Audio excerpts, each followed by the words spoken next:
मोहन भागवत जी ने बताया कि हमारे दर्शकों के लिए एक बार दोहरा दीजिए। हिंदू मुसलमान की राजनीति कर अपने आप को हीरो बनना चाहते हैं और सभी हिंदुओं के नेता बनना चाहते हैं। इनको इनसे दूर होना चाहिए। दूसरी बात, आपके साथ मैं बार बार कह रहा हूं कि अगर वहां पर 45 साल से बता रहे कि जो मंदिर मिला संभल में वो वैसा का वैसे ही मिला, किसी ने उस पर कब्जा नहीं किया, किसी ने किसी तरीके की कोई गलत बात नहीं करी, तो कि वहां के लोगों ने सारी चीजें बताई। लोगों ने बताया कि बहुत यहाँ पर हम बहुत प्यार मोहब्बत से रहते हैं किसी तरीके। अरे बता तो दिया, क्या तुम्हारे कान में दे दूं? क्या कान में दे दूं? क्या बकवास कर रहा है? महाराज जी मैं बात पूरी करें। कह रहा हूं कि देखिए, अभी तक इतने सारे आरोप प्रत्यारोप लगे। मैंने सुना था कि कोई व्यक्ति हज करने के बाद में उसको हाजी माना जाता है, उसके नाम के आगे हाजी लिखा जाता है, यानी वो धार्मिक हो जाता है, कुछ सात्विक हो जाता है। यहाँ तो डिबेट में ऐसा लग रहा है कि वो पक्का जिहादी हो जाता है। पत्थर फेंकना वहां से सीख के आया और डिबेट में पत्थर फेंकता है। पूज्य संत जो स्टूडियो में बैठे हुए हैं उनमें कान में देने की बात करता है। इसकी हिम्मत कैसे हुई है काले चश्मे वाले की? इसको तुरंत उठा के फेंकिए। और आपके जैसा एंकर और डी न्यूज जैसा चैनल उस पर बैठ करके इस तरह से पूज्य संत का अपमान करेगा, हिंदू समाज बर्दाश्त नहीं करेगा। कान में दे दो, क्या मतलब है? अरे कान में दे दो, किसने सिखाया इनको? हम इनके हाथ में दे देंगे, याद रखना। बकवास मत करना पूज्य संत के बारे में। दोबारा अपनी जबान से निकाला, जबान खींच दूंगा मैं। सवाल ये ध्यान रखना, बदतमीज मत करना। अगर नहीं आता सीखना। आप दोनों से ले रहे समस्त सनातनियों को, हिंदू समाज को तकलीफ है कि हमारे शिवलिंग, हमारे मंदिर, ये मस्जिद क्यों बनी है? हमें इसका विरोध है, हमें तकलीफ है। कैसी बात कर रहे हो आप? कौन से हिंदू समाज की बात कर रहे हो? तकलीफ नहीं है? शर्म आनी चाहिए आपको। किस आधार पर ये वाली बात बोलते हो कि हमें तकलीफ नहीं है? हिंदू समाज को, सनातनियों को तकलीफ है। क्यों शिवलिंग मस्जिद में होगा? क्यों हिंदू देवी देवताओं की प्रतिमा मस्जिद में होगी? कैसी बात कर रहे हो आप लोग? ये कौन सा नया प्रपंच फैला रहे हो? कौन सी नई बात फैलाने का प्रयास कर रहे हो? शर्म आनी चाहिए। नमस्कार दोस्तों, चैनल पे आप सभी का एक बार फिर से स्वागत है। दोस्तों आज की डिबेट वीडियो होने वाली है एमआईएम प्रवक्ता और वीएचपी के प्रवक्ता के बीच में। दरअसल एमआईएम के जिहादी प्रवक्ता डिबेट में आकर भी पिटने वाला, कुटाई वाला काम करते हैं और ऐसा ही वो डिबेट के अंदर कुछ कर रहा था। इसी पर डिबेट के अंदर वीएचपी प्रवक्ता ने इस जिहादी की अच्छे से कुटाई कर डाली। दोस्तों डिबेट वीडियो बहुत इंटरेस्टिंग होने वाली है। आपसे रिक्वेस्ट है वीडियो को एक लाइक जरूर कर दें और हाँ चैनल पर नए हैं तो चैनल को सब्सक्राइब और बेल आइकन ऑन कर दें। ज्यादा बात न करते हुए खुद ही चलते हैं, देखते हैं डिबेट में क्या कुछ हुआ। चलिए शुरू करते हैं। आज अंग्रेज मुझे बताइए कि भाई क्या आपत्ति है? 1978 में दंगे होते हैं, वहां पर अनगिनत हिंदुओं को मारा जाता है, काटा जाता है और टायर के साथ जला दिया जाता है। वहां के जो निवासी हैं वो कहते हैं कि भाई हमारे मंदिर थे लेकिन वहां हम रह नहीं पाते थे परिस्थितिवश, तो मंदिरों पर कब्जा कर लिया गया। आज की तारीख में उसी इतिहास को वापस सहेजने की कोशिश हो रही है। तो हाजिर अंग्रेज आपको तो साथ होना चाहिए इस मामले में। देखिए अनंत भाई, आप इतिहास में जाएंगे तो जितने भी दंगे हुए देश में आजादी के बाद से और पहले में, हमेशा मुसलमानी शिकार हुए और मुसलमानी उसमें मारे गए। पहली बात तो मेरा इसका ही जवाब है। दूसरा, भारत मुझे 4 दंगे बताइए सर ऐसे। मैं बताता हूँ। अभी भारत खोदो योजना चल रही है देश में। मुझे 4 दंगे बताइए सर ऐसे। मैं बता रहा हूँ सर, मस्जिद के नीचे सारे जितने भी मंदिर हैं, मुझे 4 दंगे बताइए सर ऐसे। मीरठ का नोआखली से लेकर के देश भर में घूमिए। मीरठ, मुजफ्फरनगर, नोआखली से लेकर के पूरे देश में घूमिए और उत्तर प्रदेश में जो दंगे हुए, मुजफ्फरनगर दंगे हुए, वहां तक आइए। जो लोग मारे गए उनका धर्म शायद आपने खोजा हो, मुझे बताइए किस धर्म के कितने लोग थे? देखिए मैंने अनंत भाई आपको अपना पूरा आंकड़ा बता दिया आज तक। ये आंकड़े क्या? मीरठ में क्या हुआ था? अरे ये आंकड़े क्या तर्क प्रस्तुत कर रहे हैं चैनल में बैठ के? भाई मुसलमान मारे गए और आपसे ये पूछ रहे हैं कि 4 दंगे बता दो, तो बता नहीं पा रहे। इतनी बेशर्मी हो रही है। अरे क्या इतने बड़े चैनल पर बैठकर झूठ बोल रही है? अपनी बातें वो करें। हाजिर बताइए महाराज जी, सुन नहीं पाए उन दंगों के नाम बताइए जरा कि किस दंगे में आपने मरने वाले लोगों को धर्म के आधार पर गिना था? देखिए अनंत भाई, मैंने बता दिया। दूसरी बात, मेरी बात सुनिए, दोहरा दीजिए तरीके से। देखिए जिस तरीके से मोहन भागवत जी ने भी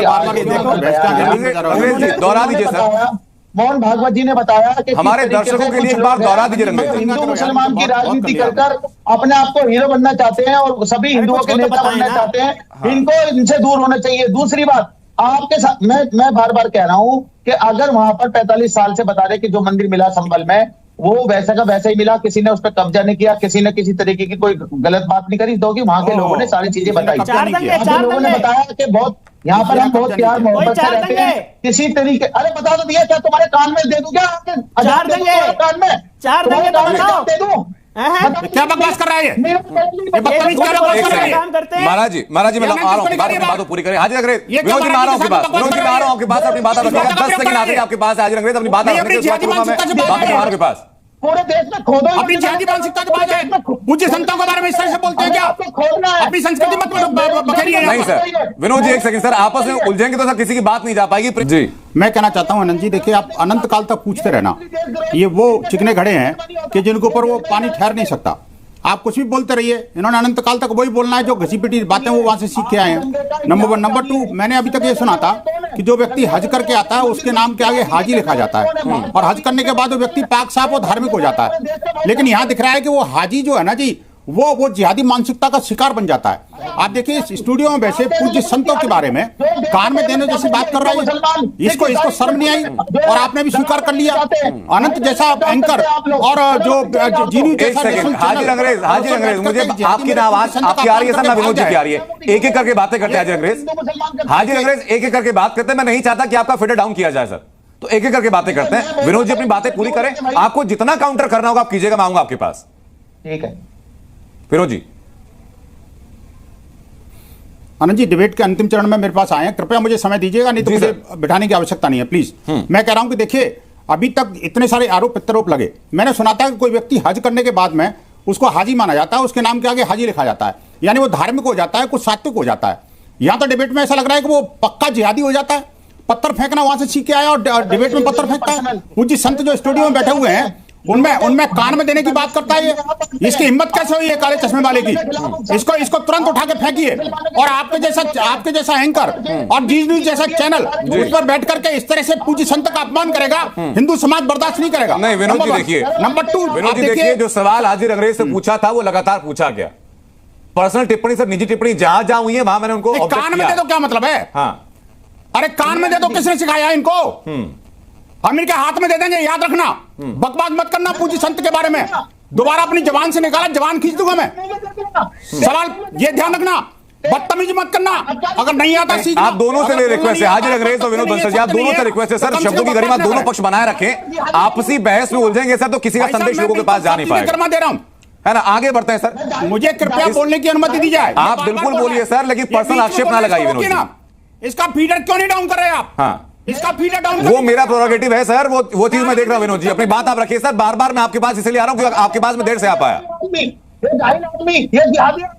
सर मैं कहता हूं, देखिए ये अनवरत रूप से बोले जा रहा है। मैं कहना चाहता हूं कि जिहादी मानसिकता का व्यक्ति आखिरकार टीवी चैनल की डिबेट में इतना एयर टाइम क्यों खा रहा है? मेरे पूज्य संत का अपमान कर रहा है, मेरे देवी देवताओं का अपमान कर रहे हैं, हमारे मंदिरों पर कब्जा कर रहे हैं, लगातार हमारे मंदिरों को अपवित्र करने का काम कर रहे हैं, मूर्ति तोड़ करके और कुएं में डालने का काम कर रहे हैं। आप देखिए, और ये शिवलिंग को फपारा बताते हैं और यज्ञ कुंड के ऊपर ये बजू करने की हिमाकत रखते हैं, अपने ऊपर से कहते हैं हम इस्लाम को मानने वाले हैं। अरे क्या यही होता है इस्लाम?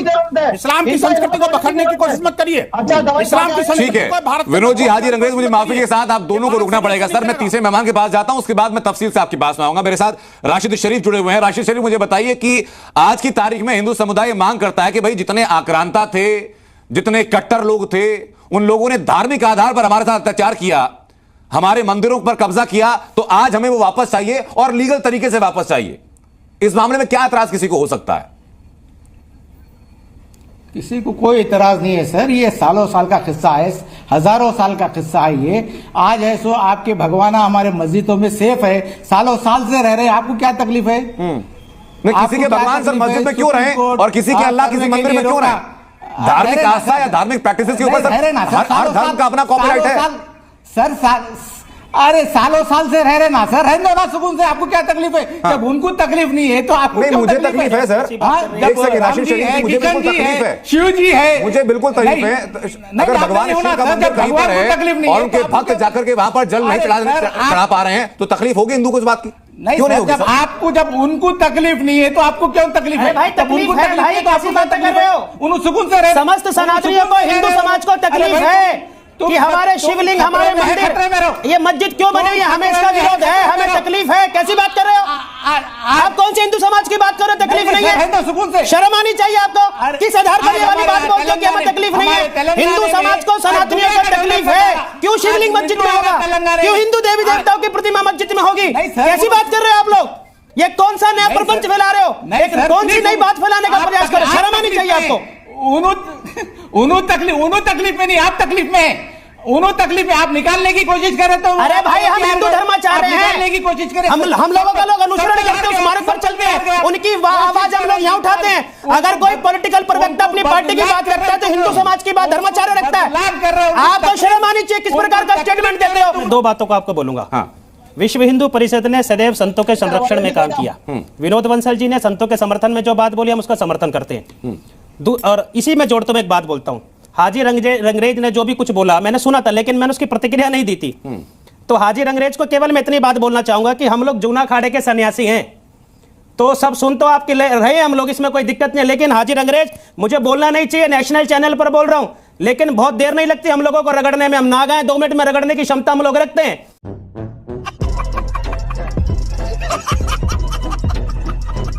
दोस्तों, पूर्ववर्ती सरकारों की क्या मजबूरियां रही होंगी जो इन जैसे जाहिलों को, इन जैसे जिहादियों को झेला होगा। लेकिन आज समय बदल चुका है, इनको अच्छे से जवाब मिलने लग गया है। बाकी आपको इस डिबेट वीडियो के बारे में क्या कहना है, कमेंट जरूर कर दें। फिर मिलते हैं एक और वीडियो के साथ, तब तक के लिए जय हिंद, वंदे मातरम, जय श्री राम।